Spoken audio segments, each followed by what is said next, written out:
up, we have another sketch for you. We are going to talk about the difference between humans and what we would call econs. And we're going to think a little bit about which is better. We like to think, rational, et cetera, that being an econ is better. But really, is that always the case? So we're going to think about a few different scenarios here. And while they're setting up, I just wanted to give you a little anecdote to sort of give some context to what we're talking about here. Again, hard to do economic humor. I actually went to see on New Year's Eve. My friend Josh, he opened for John Oliver in Boston at the Wilbur Theater. It was super awesome, super proud of my friend. So I'm like, oh, he's really good at comedy, so I'm going to ask him for help in my humor session and send him the scripts, ask him for feedback, and he's like, yeah, I studied English. I have no idea what any of this is. I was like, oh, okay, that's fine. And then I made an offhand comment because John Oliver had made a reference about how colonoscopies actually had a higher approval rating than Congress. Now, he thought it was weird that anyone would give a positive approval rating to a colonoscopy. This is not what, as a behavioral economist, I took from this. All of a sudden, I'm sitting in this comedy show, and my brain is going, well, with that principle, what do I know about colonoscopies? Well, what if you added a little part at the end of each session of Congress with just mild bickering, but not too bad? You could actually, by virtue of the peak end rule, as we see with colonoscopies, improve the remembered utility from Congress. And I'm like, oh, that's no good. That's way too specific. True statement. Maybe it'll work. Maybe we can do a field experiment. Who knows? And then I went on. He's like, yeah, I didn't get that. I'm like, not surprising. And then I go on. I'm like, but I knew that was bad. I knew that was too narrow.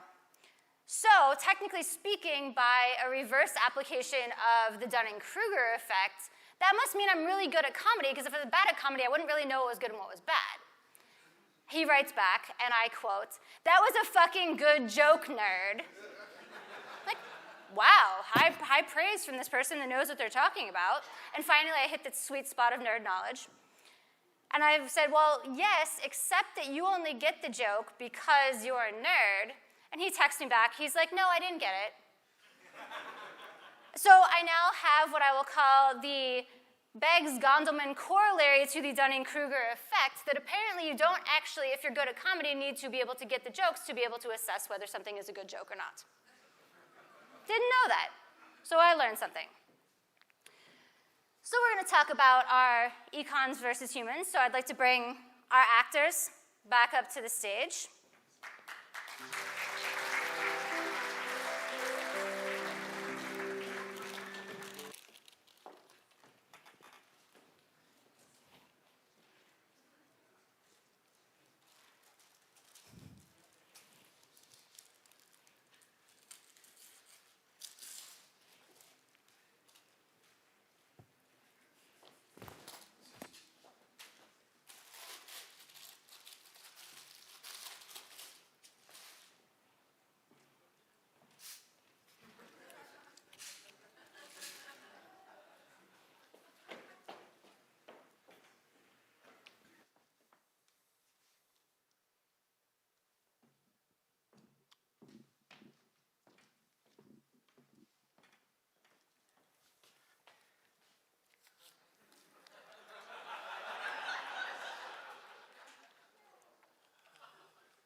Particular instance, we have a bit of a dichotomy here, that technically speaking, the econs exchanging their money, they didn't incur any deadweight loss per se, but I think what they're not taking into account is, oh, I don't know, the opportunity cost of fun.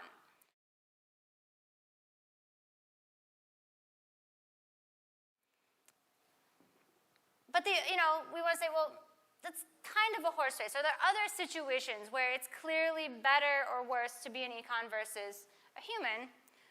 So let's think about some scenarios that happen. Most of you had this experience getting to this AEA meeting here. People always think I say AA when I say that. And maybe, there's some overlap there. I don't know exactly what that Venn diagram looks like. That's a story for another time.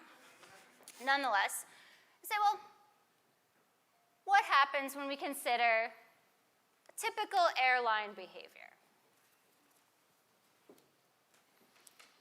Excuse me, sir. I noticed that you've reclined your seat. Well, yes, I have. Well, I happen to value my leg room. So I was wondering what kind of valuation you place on that reclining. Is that weird? Oh, of course not. We're all econs here. I value my reclining at, let's say, $15. Well, I value my leg room at $20. Obviously, then, the correct outcome is for me not to recline. I think we can both agree on that. Now, to the issue of payment. Well, yes, but unlike the outcome, the issue of property rights comes into play here. Well, this button on my seat would suggest that I have the right to recline. Also, the airline prohibits any devices that would impede my reclining, again suggesting that said right belongs to me. Good point. Well, here's $17.50. How about that? Perfect.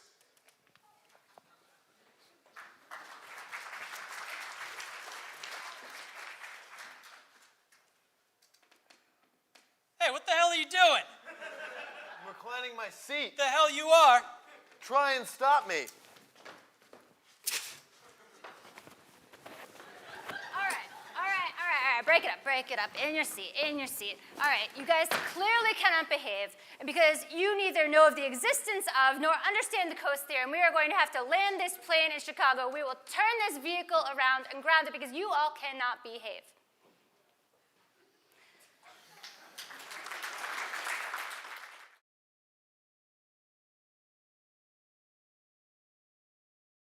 Yeah, fun fact, this actually happened.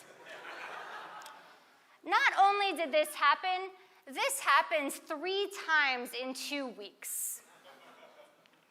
So I've got to say, in this particular case, I've got to give it to the econs over the humans. I think that's pretty clear. Give yourselves a round of applause.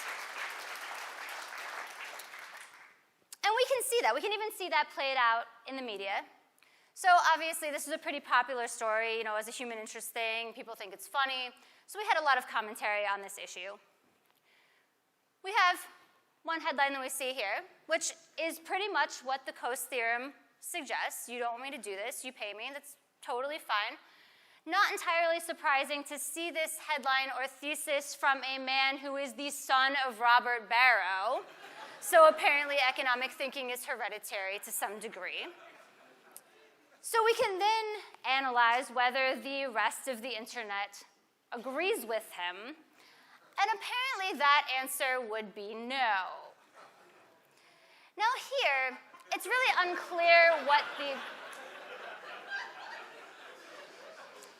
It's funny because it's true. Also, it's funny because it's sad.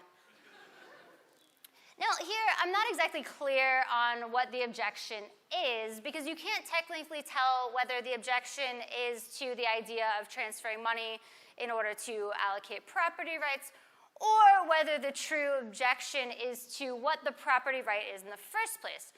So technically, both of these people are correct, because one of the assumptions of the Coase theorem, of course, is that the property rights are, well, defined. So we don't really know. So overall, I'd say it's kind of a wash, and that really illustrates this idea of we make these assumptions of economic rationality, but we have to always remember that it's not always better to be an econ, but sometimes it is. But I can almost always guarantee that it is more hilarious to be a human. There you go.